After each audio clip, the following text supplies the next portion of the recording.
नमस्ते, मेरा नाम है doctor Lalit Kaushik, senior consultant medicine. और एक बहुत ज़रूरी टॉपिक के बारे में आज बात करने आए हैं, वो है मेंटल हेल्थ, मानसिक स्वास्थ्य। ख़ासकर कोरोना के बाद मानसिक स्वास्थ्य एक्चुअली एक प्रॉब्लम जनता ने रिकॉग्नाइज़ करना शुरू किया है। हालांकि हमारा देश मानसिक स्वास्थ्य से जुड़ी परेशानियों से बहुत लंबे वक्त से जूझ रहा है। अगर एक आंकड़े के हिसाब से बात करके देखें तो 2019 में 90,000 लोगों ने आत्महत्या करके अपनी जान दी थी। वही आंकड़ा 2020 में 1,35,000 था। ये सब भारत की बात है। जो विश्व स्वास्थ्य संगठन है, वर्ल्ड हेल्थ ऑर्गेनाइजेशन, उसके अनुसार करीब 20 करोड़ लोगों को अगले 5-6 साल के अंदर मानसिक परेशानियों से इतनी ज़्यादा दिक्कत हो सकती है कि उनकी जीवन शैली, उनका जीवन का स्तर कॉम्प्रोमाइज़ हो सकता है। ये यहाँ कैसे पहुँचा?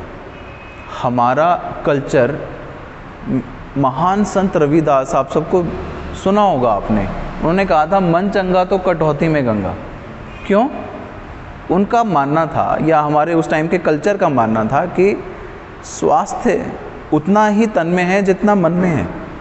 हम अपना जीवन यहाँ से जीते हैं, है ना। बाहर जो भी हो रहा है उसे हम जैसा समझते हैं, हम उसके हिसाब से ही खुश, दुखी, अच्छा बुरा सब मान सकते हैं। तो मानसिक स्वास्थ्य शारीरिक स्वास्थ्य से कम नहीं, किसी भी हाल में उतना ही ज़रूरी ज़रूर है, मान लिया जा रहा है, ज़्यादा नहीं। और ये परेशानी, इतनी परेशानी कि किसी को इतना परेशान होना पड़ जाए कि उसे आत्महत्या करनी पड़े, ये नौबत कैसे आई? क्यों आई? क्या हमने एक दूसरे की सुनना बंद कर दिया? क्या एक दूसरे के लिए हमने दरवाज़े इतने बंद कर दिए कि सामने वाला, हमारा पड़ोसी, हमारा भाई, हमारा सगा, हमसे बात नहीं कर पाया कि उसे कोई परेशानी आ रही है? कुछ छोटी छोटी बातें हैं, ये कुछ शब्द आप ना आराम से पहचान लोगे अपने डेली यूसेज में। इसे कुछ नहीं है, ये बस टेंशन लेता है, ये बस टेंशन लेती है, ये बस सोचता रहता है, ये कुछ करता नहीं है, ये कुछ करना नहीं चाहता। ये छोटी छोटी बातें किसी को भी आराम से एक तरफ कर सकती हैं, एक तरफ लगा देना कि भाई तू सुनने लायक नहीं है। अगर एक आदमी कुछ अपनी परेशानियां कहना भी चाहता है तो भी वो एक तरफ होने लगता है कि नहीं, बोलने का शायद कोई फ़ायदा नहीं होगा। और जैसे मैंने कहा पहले कि हम जितना बाहर जीते हैं उतना ही हम यहाँ जीते हैं। तो जब हम यहाँ महसूस कर रहे हैं कि कोई हमारी सुनने वाला नहीं, तो एक दरवाज़ा बंद होता दिखता है ना, उसकी जगह मन में हमेशा 10 दरवाजे बंद होते दिखते हैं। अगर एक आदमी अपने ही अंदर में रहने लगता है, हम लोग ना बहुत ही सामाजिक टाइप के जीव हैं, सामाजिक एनिमल, सोशल एनिमल हम लोगों को कहते हैं। तो अगर आदमी एक तरफ अकेला रहने लगता है ना, तो फिर मन एक जेल की तरह बन जाता है। बाहर क्या हो रहा है उससे फ़र्क नहीं पड़ता जब वो अंदर से दुखी है। अब ये अंदर से जो दुख है, ये डिप्रेशन का रूप भी ले सकता है, एक बड़ी बीमारी का रूप भी ले सकता है, किसी को आत्महत्या तक करने के लिए मजबूर तक भी कर सकता है। और समझिए, ये बीमारी किन में सबसे ज़्यादा है? 2 तरीके के ग्रुप खासकर। एक, स्टूडेंट, मानिए हमारे देश का भविष्य, कल को भविष्य क्या संभाल पाएंगे, उन बेचारों की जान को खतरा हो रहा है। 2019 में 1 लाख में से 28 स्टूडेंट्स आत्महत्या कर रहे थे। इतना ज़्यादा रेट था, हाई। क्या ये यकीन करने लायक बात लगती है आपको? इतना बुरा। और ये तो 2 साल पुरानी बात है। उसके बाद जब कोरोना आया तो आत्महत्या की खुद की खपत इतनी होने लग गई, हमारे देश के अंदर 2 गुना 3 गुना कुछ जगहों पर आत्महत्याएं होने लगी, इतनी ज़्यादा परेशानी होने लगी। कुछ छोटे छोटे रास्ते, सीधे सीधे रास्ते, पहले समझने की ज़रूरत, पकड़ने की ज़रूरत कि क्या हमारे सामने जो ये आदमी है इसे ज़रूरत है? हमारा ये दोस्त, ये भाई है जो भी, क्या इसे ज़रूरत है? कुछ छोटी छोटी पुरानी बातें, हमारे खुद के कल्चर की बातें जो हमें पहले बताती थी, अपने पड़ोसी का ख्याल रखना, अपने भाई बहन का ख्याल रखना, उनसे बात करना, छोटी छोटी चीज़ें, बात करो, पता करो क्या चल रहा है उनके जीवन में। क्यों पता करो? इसलिए नहीं कि उनकी चुगली करनी है, उनके लिए बुरा नहीं सोचना, सोचना ये है कि कहीं इन्हें मदद की तो ज़रूरत नहीं है।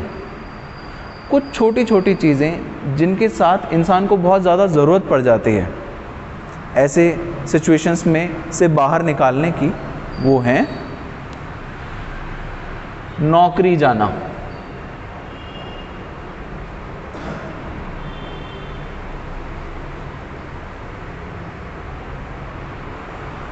ठीक है, सबसे ज़्यादा लोगों ने आत्महत्या की तरफ कूद छलांग किया है वो है नौकरी जाने की वजह से। पैसे नहीं हैं, घर के अंदर जो आदमी है उसे परिवार के लिए आय लानी है ताकि वो परिवार चला सके। घर में जो महिला है उसे घर संभालना है, लेकिन अगर नौकरी जाती है तो ये दोनों किसी भी लायक नहीं रह पाते। क्यों? क्योंकि आज के भौतिक दौर में पैसे के बिना घर नहीं चल पाता।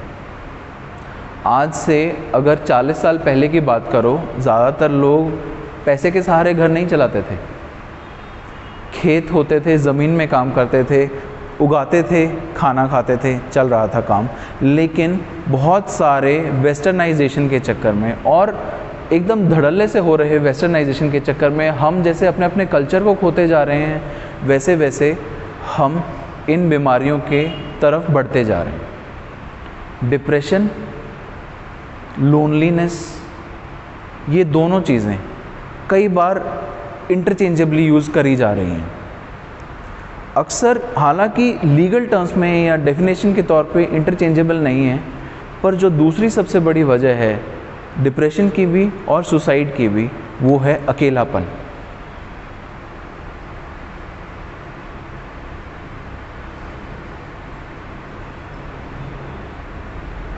अब ये है अकेलापन के बारे में हम बात करें।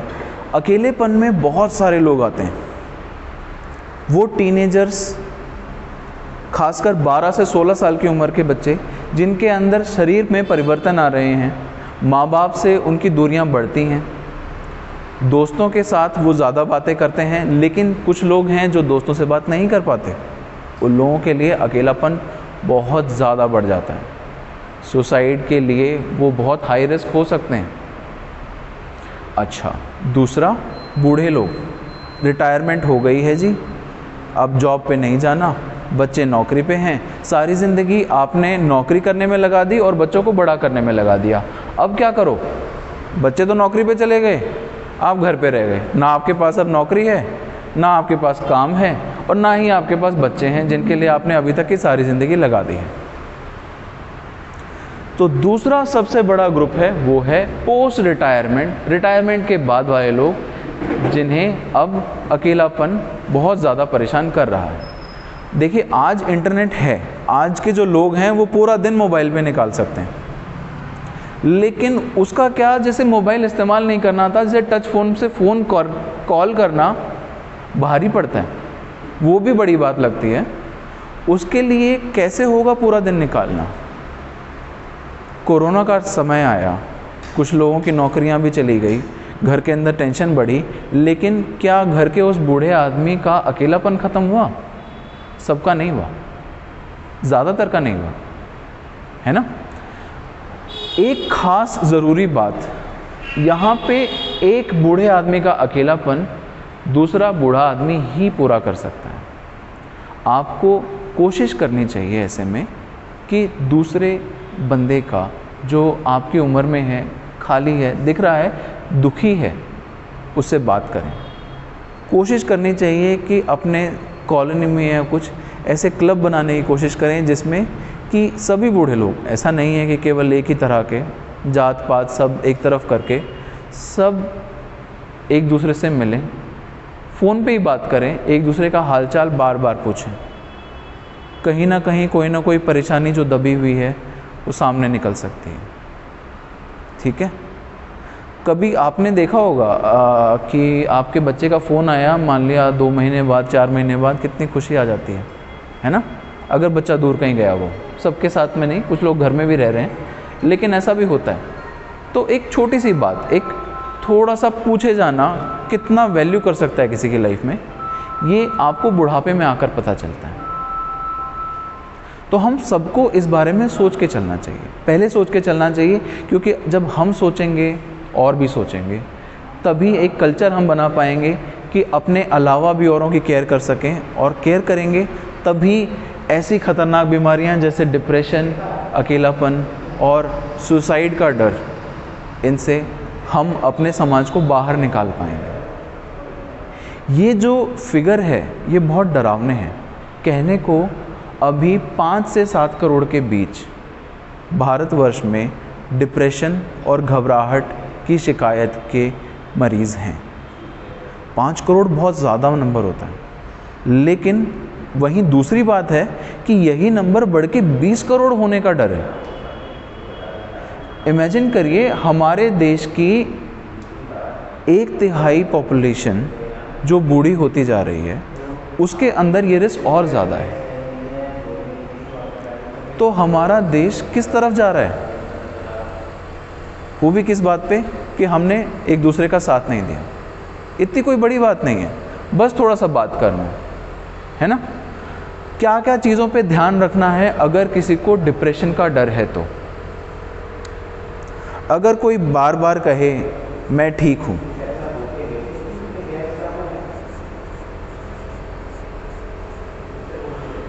आज के दौर में कोई ठीक नहीं है।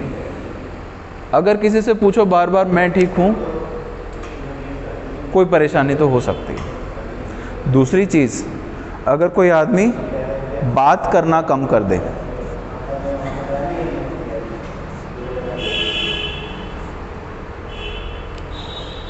बात करना जैसे जैसे कोई कम करता जाता है, उसका मतलब ये भी है कि आदमी अपने आंतरिक स्फीयर में, आंतरिक एक शेल में जाता जा रहा है और बाहर से उतना ही कम कम्युनिकेट कर रहा है। जितना आदमी अपने अंदर शेल में जाता जाएगा, उतना उसे डिप्रेशन की, घबराहट की और कई सारी बीमारियां होने के चांसेस बढ़ते जाते हैं। तीसरी चीज़, पुराने दोस्तों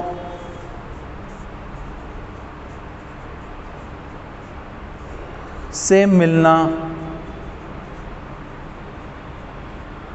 कम या बंद। देखो, आपका कोई दोस्त यहाँ से उठ के अमेरिका चला जाए, वो आपसे नहीं मिल पा रहा है, एक अलग बात है।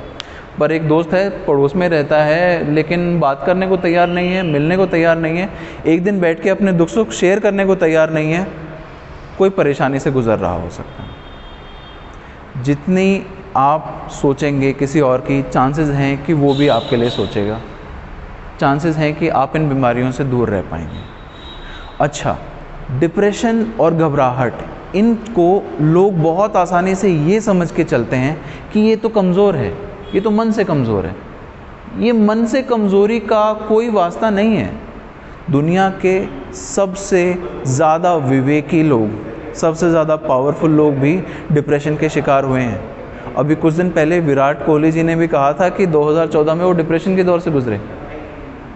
ये बहुत बड़ी बात है कि उन्होंने एडमिट किया, वरना लोग तो क्योंकि ये समझ लेते हैं कि तो कमज़ोरी की पहचान है, लोग मानने को तैयार नहीं होते। कुछ और सीनियर क्रिकेटर ने तो फब्तियाँ भी कसी उन पे, लेकिन फिर भी अच्छा हुआ उन्होंने कहा।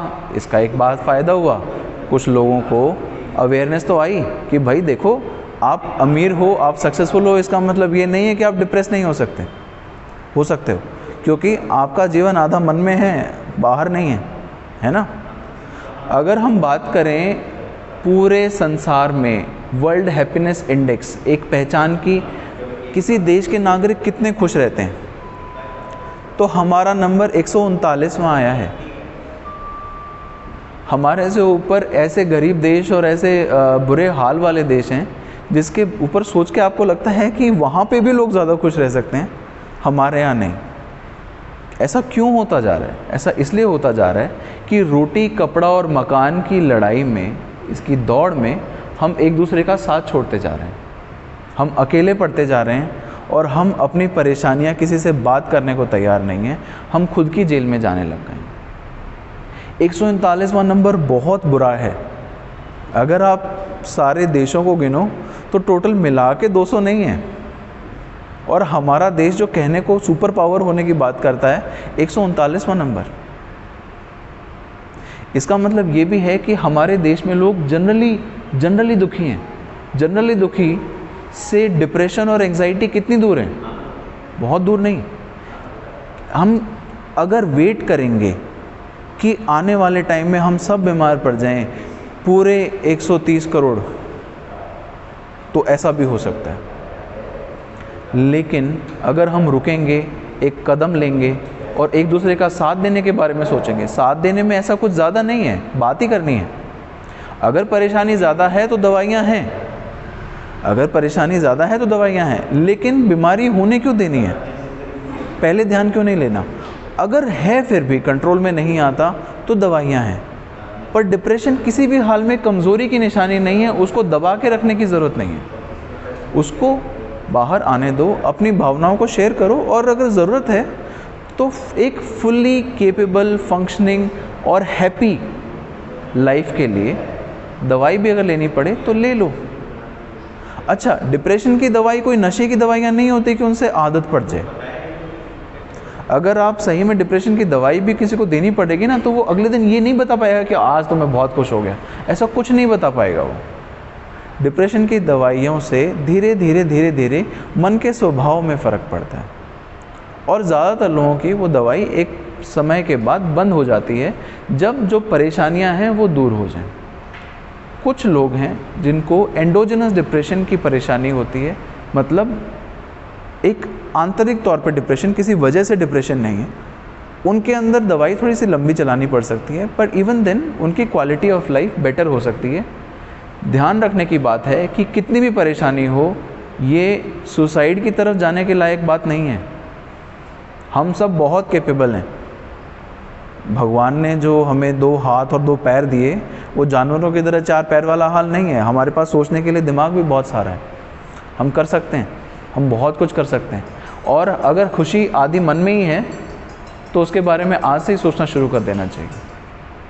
Thank you.